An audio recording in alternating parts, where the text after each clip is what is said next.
اعوذ باللہ من الشیطان الرجیم بسم اللہ الرحمن الرحیم۔ ناظرین محترم، السلام علیکم ورحمۃ اللہ وبرکاتہ۔ سلسلہ وار پروگرام ماہ مبارک رمضان کی اہمیت و فضیلت زیر اہتمام خاتم الانبیاء لائبریری پونچھ میں آپ تمام ناظرین محترم کا خیر مقدم کرتا ہوں۔ ناظرین کرام، آج اس سلسلے کا 9واں پروگرام شروع ہونے جا رہا ہے۔ آج 9ویں جلسے میں قبلہ و کعبہ حجت الاسلام و مسلمین مولانا سید قرار حسین جعفری صاحب قبلہ ہمارے مہمان ہیں۔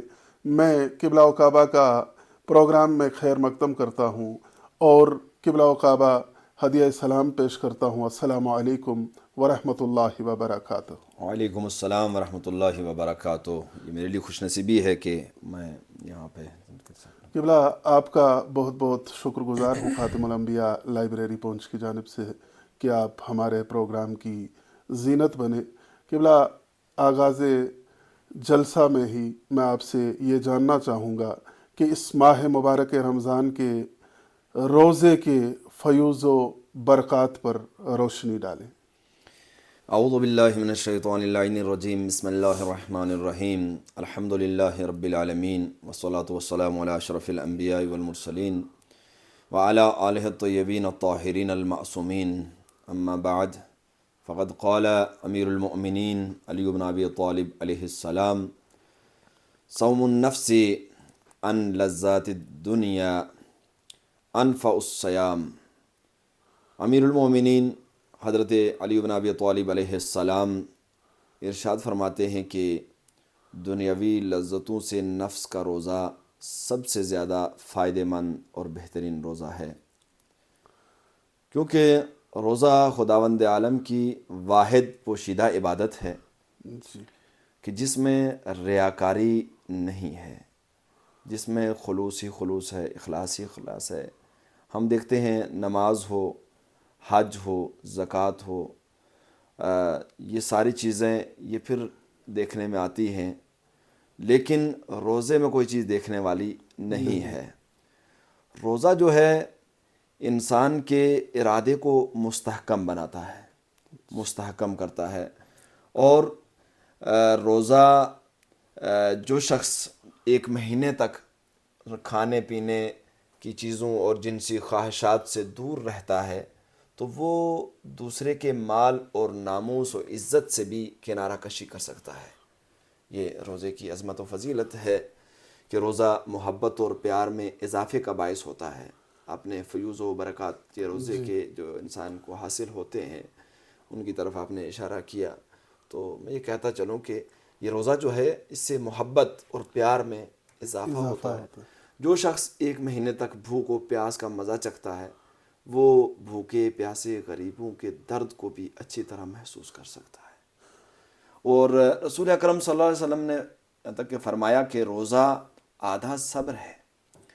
عام لوگوں کے روزے میں کھانے پینے کی چیزوں اور جنسی خواہشات سے پرہیز ہوتا ہے، لیکن خاص لوگوں کے روزے میں روزہ باطل کر دینے والی چیزوں سے پرہیز کے علاوہ گناہوں سے دوری بھی ضروری ہوتی ہے۔ اور خاص افراد کے روزوں میں روزہ باطل کر دینے والی چیزوں اور گناہوں سے پرہیز کے علاوہ ان کا دل بھی غیر خدا سے خالی ہوتا ہے۔ روزہ انسان کو ان فرشتوں جیسا پاک بنا دیتا ہے جو کھانے پینے اور جنسی خواہشات سے بھی پاک ہوتے ہیں۔ رسول اکرم صلی اللہ علیہ وآلہ وسلم ارشاد فرماتے ہیں کہ جو شخص ماہ رمضان میں اللہ کی خوشنودی کے لیے روزہ رکھے تو اس کے گناہ بخش دیے جاتے ہیں۔ سبحان اللہ۔ قبلہ آج کی شب جو شب نہم ماہ مبارک رمضان کی 9ویں شب ہے، آج کی شب کے اور آج کے روزہ جو کل روزہ ہوگا اس کے بھی کیا خاص کچھ اعمال ہیں؟ ہاں، ہر شب کے کچھ خاص اعمال ہیں اور کچھ مشترک ہیں۔ مشترک کی طرف جیسے میں نے اشارہ فرمایا تھا کہ جیسے 1000 رکعت نماز ہے، ان میں سے بھی 20 رکعت نماز آج کی شب کے لیے ہے، جو مشترک، جو ہر شب جو ہے 20 ماہ مبارک رمضان تک پڑھنا ہے، جس کے لیے کہا گیا ہے کہ یہ 20 رکعت نماز جو ہے وہ پڑھی جائے، جس میں 8 رکعت مغرب و عشاء کے بیچ میں اور 12 رکعت جو ہے نماز عشاء کے بعد جس کا پڑھنا سنت ہے، مستحب ہے، یہ جو مشترک ہے. اور خاص میں جیسا کہ کتاب الوسائل کے اندر رسول اکرم صلی اللہ علیہ وآلہ وسلم ارشاد فرماتے ہیں کہ اس شب غسل کرنا مستحب ہے. اور پھر ایک نماز اسی کتاب کے اندر جو ہے نبی کریم حضرت محمد مصطفیٰ صلی اللہ علیہ وآلہ وسلم نے فرمایا کہ اس رات 6 رکعت نماز ہے، مغرب و عشاء کے درمیان پڑھی جاتی ہے یہ. اور مغرب عشاء کے بعد بھی اگر کوئی پڑھنا چاہے تو پڑھ سکتا ہے، کوئی حرج نہیں ہے. اس کا طریقہ یہ ہے کہ ہر رکعت میں سورہ حمد کے بعد 7 مرتبہ آیت الکرسی پڑھنا پڑتی ہے. جی. اور جب نماز ختم ہو جائے تو اس کے بعد 50 مرتبہ درود یعنی اللہم صلی علی محمد وعلی محمد یہ پڑھنا پڑتا ہے، کہ جس کا بے حد ثواب ہے. یہاں تک کہ خود فرمایا انہوں نے کہ اس شخص کا عمل یعنی جو یہ نماز پڑھتا ہے 6 رکعت نماز یہ پڑھتا ہے تو پروردگار شہداء، صدیقین اور صالحین کے عمل کے برابر اسے ثواب عطا کرتا ہے. قبلہ آج جو 9ویں ماہ مبارک رمضان ہے، اس کی کیا کوئی خاص دعا بھی ہے؟ ہاں، جیسے ہر روز کی ماہ رمضان کے ہر روز کی دعائیں ہیں، اور اس میں کچھ مشترک دعائیں اور کچھ خاص دعائیں، اور خاص دعاؤں میں سے بھی وہ مختصر دعائیں جو سلسلہ وار جو ہے وہ پیش کی جا رہی ہیں، ان کے مفاہیم کو مومنین، ناظرین اور سامعین کے سامنے پیش کیا جا رہا ہے. آج کے اس دن کی بھی دعا ہے جس میں ارشاد ہوتا ہے کہ اللہم صلی علی محمد وعلی محمد اللہم اجعل لی فیہ نصیبا من رحمتک الواسعہ، کہ پروردگارہ آج کے دن اور اس ماہ میں میرے لیے اپنی رحمت واسعہ میں سے حصہ قرار دے. سبحان. وحدنی فیہ لبراہینک الساطعہ، پروردگارہ مجھے آج کے دن اور اس ماہ میں اپنے روشن اور منور دلائل کی طرف ہدایت فرما. وخذ بناصیتی الی مرضاتک الجامعہ، اور مجھے اپنی خوشنودی اور رضا کی طرف جو تمام خوبیوں اور نیکیوں کا مرکز ہے ہدایت فرما. اور برحمتک یا ارحم الراحمین یا بمحبتک یا عمل المشتاقین، اپنی محبت کے صدقے اے شوق رکھنے والوں کی امید کے مرکز. اس دعا میں بھی کچھ مفاہیم اور جو دروس جیسا کہ آپ نے اشارہ کیا کہ کچھ دروس جو اس سے حاصل ہوتے ہیں ان کی طرف بھی اشارہ کر دیں. اس میں خدا کی رحمت واسعہ کا حصول ہے، اس میں مانگا گیا ہے کہ اس کی رحمت واسعہ جو ہے وہ کیسے حاصل کی جا سکتی ہے. پھر روشن دلائل کی طرف رہنمائی ہے کہ پروردگار ان دلائل کی انہیں سمجھنے کی ان کی جو ہے توفیق جو ہے وہ ہمیں عطا فرمائے.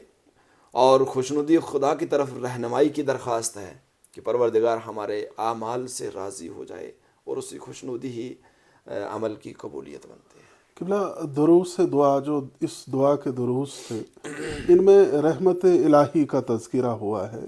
آپ سے یہ جاننا چاہوں گا کہ رحمت الہی کا حصول کیسے ممکن ہے، اور رحمت الہی میں جو چیزیں رکاوٹ بنتی ہیں ان پہ بھی مختصر روشنی ڈالیں. قرآن مجید میں ارشاد ہوتا ہے ان رحمت اللہ قریب من المحسنین، کہ یقیناً نیکی کرنے والوں سے اللہ کی رحمت قریب ہے. یہ سورہ اعراف کی آیت نمبر 56 کے اندر جو ہے اس سے یہ ظاہر ہوتا ہے کہ ایک چیز جو رحمت الہی کے انسان کے شامل حال ہونے کا باعث ہوتی ہے وہ نیکی اور احسان ہے. اور ایک دوسرے مقام کے اوپر جہاں پر اللہ نے ایمان کو باعث بنایا ہے کہ یعنی مستحق رحمت پروردگار انسان قرار پاتا ہے کہ اگر وہ اللہ کے اوپر ایمان رکھتا ہے، جیسا کہ سورہ نساء کے اندر ارشاد ہوتا ہے جس کا ترجمہ میں آپ حضرات کے سامنے پیش کرتا ہوں کہ جو لوگ اللہ پر ایمان لائے اور اسی سے وابستہ رہے، یعنی ان کا واسطہ صرف اللہ سے رہا، تو اللہ بھی انہیں عنقریب اپنی رحمت اور فضل میں داخل کر لے گا. یعنی وہ فضل اور رحمت پروردگار کے جو ہے وہ لائق بن جائیں گے. کچھ چیزیں ہوتی ہیں کہ جو موانع ہیں، آپ نے اشارہ کرنے کے لیے کہا کہ رحمت پروردگار کی نزول میں جو چیزیں ممانعت، حالانکہ وہ ذات ایسی ہے کہ وہ خود دعوت دے رہی ہے کہ میری جو ہے رحمت سے کوئی بھی مایوس نہ رہے، ہر ایک کو میری جو ہے وہ رحمت حاصل ہے۔ لیکن ایک چیز کی طرف اشارہ ہوا جیسا کہ روایات کے اندر، ظلم ایک ایسی چیز ہے کہ پروردگار ظالم کے اوپر نگاہ رحمت نہیں کرتا، جیسا کہ امیر المومنین حضرت علی علیہ السلام اپنے ایک حدیث مبارکہ میں ارشاد فرماتے کہ من لا یرحم یرحم الناس منع اللہ رحمتہ، کہ جو شخص لوگوں پر رحم نہیں کرتا اللہ تعالیٰ اس سے رحمت کو روک لیتا ہے۔ یعنی ظلم ایک ایسی چیز ہے کہ جو اللہ کی رحمت کو کے نزول سے میں مانع بنتی ہے کہ انسان ظلم نہ کرے۔ بہت بہت شکریہ قبلہ و کعبہ، آج میں آپ کا پھر انتظامیہ کمیٹی خاتم الانبیاء لائبریری پونچھ کی جانب سے شکر گزار ہوں کہ آپ پھر ہمارے اس پروگرام کی زینت بنے۔ انشاءاللہ اگلے پروگرامز میں بھی آپ کو انشاءاللہ انتظامیہ کمیٹی خاتم الانبیاء لائبریری کی جانب سے دعوت دی جائے گی۔ میں یقین رکھتا ہوں کہ آپ ضرور تشریف لائیں گے ہمارے آئندہ پروگرامز میں بھی۔